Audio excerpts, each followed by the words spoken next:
Hello, today I'm joined by our pupil leadership team, and they're here to discuss ideas that have been shared during our last set of pupil voice groups, when the children across the school were discussing what makes a growth mindset. But children, I think it'd be helpful if we could start by explaining to our listeners what are pupil voice groups and what do you do in them? Everyone gets to say and can share their opinions, and everyone listens to each other. Everyone respects each other and each other's ideas. In our pupil voice groups, we discuss different aspects of our school that are important, and we have shared ideas about how our school could grow over the years. We had the chance to discuss what can be displayed around the school to help all the children. For example, last year we improved our playground pact and made a new poster. And what do the children think having a growth mindset actually means? Being brave and having the courage to be ready to learn and thinking positively about learning.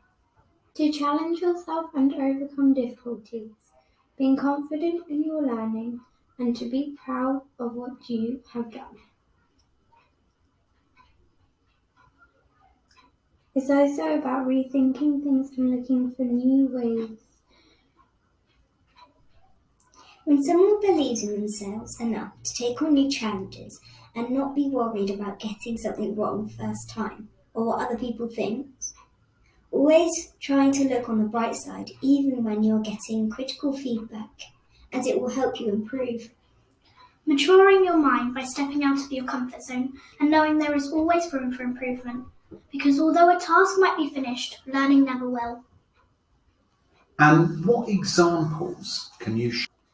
I saw someone in our class when their maths was getting tricky, being resilient and sticking at it. We also show up by helping others by giving tips and suggestions.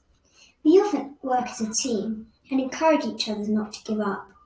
A friend of mine is always motivated to try and get onto the challenge in every lesson. One of our peers was struggling with their learning today. They felt confident enough to ask for advice from the teacher and use that advice to be successful. We don't just show it inside of school. For example, we take part in cross-country races. We don't give up when we get tired. We just keep running.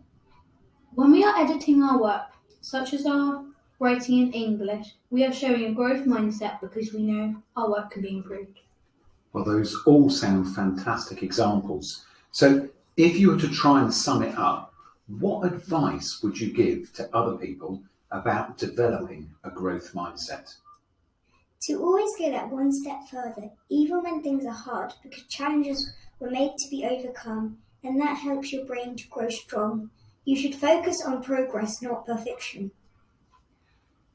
Don't say you can't do it. Say you can't wait. You need to work at it and it will come in time. If you believe it, you can achieve it, and don't be scared to ask for help when you need it. Believe in yourself and work at your own pace, because it is quality, not quantity. Also be inspired by the role models around you.